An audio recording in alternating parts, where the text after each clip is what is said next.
La démocratie, c'est la meilleure forme de gouvernement pour l'homme, disons. En tout cas, c'est celui qui est la moins mauvaise, pour paraphraser un penseur contemporain. Donc, la démocratie suppose cependant des préalables.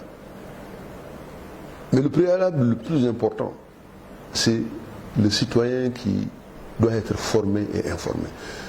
C'est ce binôme-là qui, à mon sens, symbolise une démocratie qui fonctionne. Parce qu'au cœur de la démocratie, il y a le citoyen.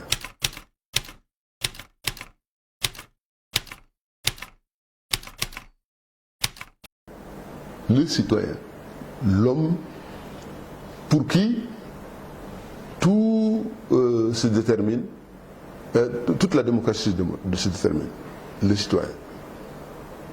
Il faut qu'il soit formé.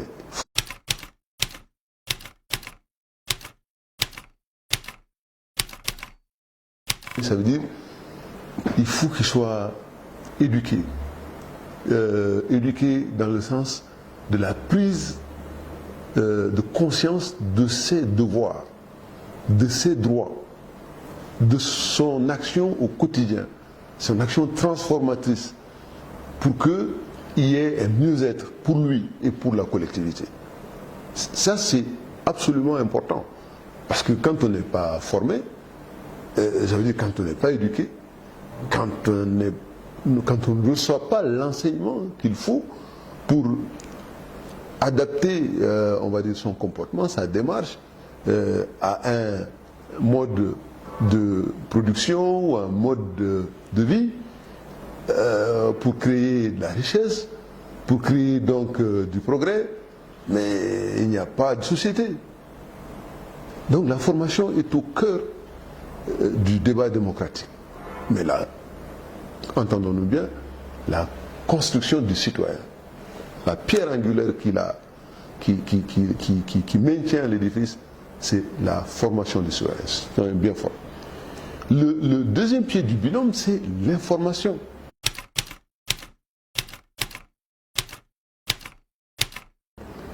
Quand bien même vous aurez reçu la meilleure formation du monde, que vous puissiez vous mouvoir partout pour faire ce que vous devez faire, parce que vous l'avez appris, parce que vous savez comment votre action transformatrice peut porter des résultats dans le sens que vous attendez. Tout ça est bien, mais si vous n'êtes pas informé, ça veut dire que vous ne savez pas quel est le résultat final de cette action, ou quel est, on va dire, le résultat d'autres actions ailleurs qui peuvent être en complément de ce que vous faites pour rendre votre action encore plus dynamique, plus porteuse de résultats, il n'y a pas de progrès et par conséquent il n'y a pas d'avancement. Par conséquent il n'y a pas de mieux-être.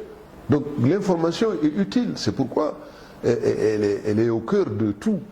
L'information vous permet de vous prémunir contre certains dangers. L'information vous permet de vous préparer mieux pour certaines situations. Et donc, c'est ce duo-là qui, à mon sens, forme le socle de la démocratie. Citoyen bien formé et bien informé.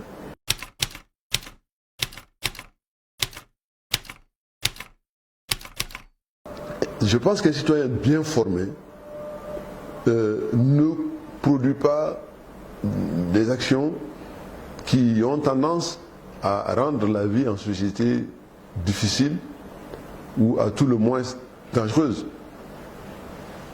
Quand on détruit un bien public accidentellement, le résultat il est dommageable pour tout le monde, c'est clair. Quand on le fait sciemment, c'est encore plus grave. Et c'est bien pourquoi, vous savez, on vit en société, donc le droit régule les relations entre les hommes. Et c'est pourquoi il y a le droit pénal, il y a le droit civil, j'en passe, je ne fais pas un cours de droit ici, mais je veux dire, chaque citoyen a une responsabilité individuelle dans sa vie en communauté, dans sa vie en société. Et cette responsabilité, elle peut être engagée sous différentes formes. Mais en ce qui concerne particulièrement la destruction des biens publics, cette responsabilité est d'autant plus grave que, comme je l'ai dit, le bien public, c'est la somme des biens individuels. C'est qu'il y a une fraction de ce bien qui vous appartient. Mais cela ne vous donne aucun droit pour le détruire, parce qu'il sert une cause bien plus grande qu'une cause individuelle. Et donc la prise de conscience de la jeunesse africaine aujourd'hui, dans ce contexte de démocratie où l'expression est libre, l'expression des opinions, et je veux dire que, surtout, on le constate de plus en plus chez nous, dans nos capitales en Afrique, qu'à chaque occasion, la rage explosive a pour, on va dire, conséquence la destruction du mobilier urbain, pour certains cas, ou plus grave, la destruction d'édifices même, on l'a vu dans le cas du CDA, et j'en passe. Donc je pense que cette jeunesse qui est quand même le socle sur lequel se construit même pas que l'avenir, le présent déjà, parce que les jeunes sont aujourd'hui actifs dans tous les secteurs sociaux, économiques de notre continent. Je crois que leur responsabilité est interpellée par rapport à la prise de conscience qui doit être la leur en ce qui concerne la préservation de ces biens publics. Aucune rage, aucune colère ne peut justifier qu'on s'attaque à un bien public. C'est l'expression même de l'ignorance, je crois, de son rôle en tant qu'individu, en tant qu'acteur déterminant d'une société démocratique, que de s'attaquer à des biens publics. Vous l'avez vu dans certains cas, dans beaucoup de pays, il y a des manifestations qui rassemblent des millions de personnes, qui battent le pavé, on va dire, mais pacifiquement. Dans certains pays, même des pays développés, on constate malheureusement également la destruction des biens mobiliers publics. Mais c'est bien souvent, on va dire, le fait d'individus qui n'ont rien à voir avec les manifestations. Donc, cela relève plutôt du droit criminel, ou en tout cas des délits, parce qu'on s'attaque à des biens publics et on le fait pas parce qu'on exprime une colère, une révolte par rapport à une situation sociale bien déterminée, mais dans bien de cas, les gens qui s'adonnent à ce genre de pratiques le font pour d'autres raisons.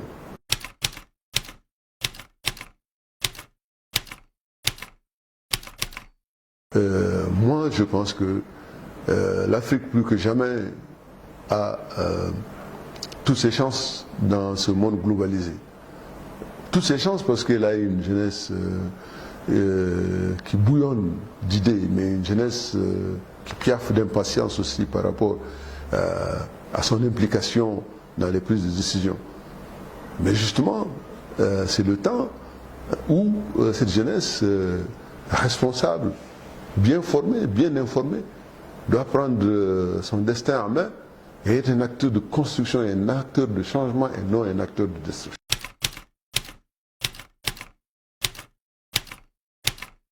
Je suis optimiste parce que les jeunes que je vois de plus en plus dans nos villes sont de véritables acteurs de transformation de la société.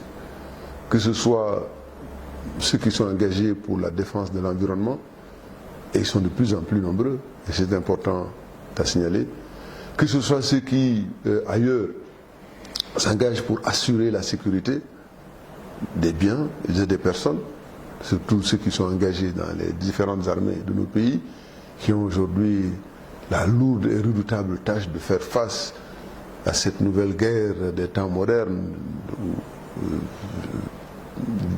terrorisme, qui est une guerre asymétrique qu'on impose à des sociétés, à des États fragiles comme les nôtres. Je pense que cette jeunesse-là aujourd'hui, qui est la fondation sur laquelle se bâtit l'Afrique de demain, est pleinement consciente de son rôle. Et par conséquent, moi je suis optimiste pour que ces phénomènes assez rares que sont les destructions des biens publics ou par exemple le mobilier urbain à l'occasion de manifestations, je pense que cela est très réducteur du rôle que doit jouer cette jeunesse-là par rapport à l'émancipation de l'Afrique dans un contexte globalisé où les enjeux sont extrêmement importants et se posent en termes de survie pour notre continent.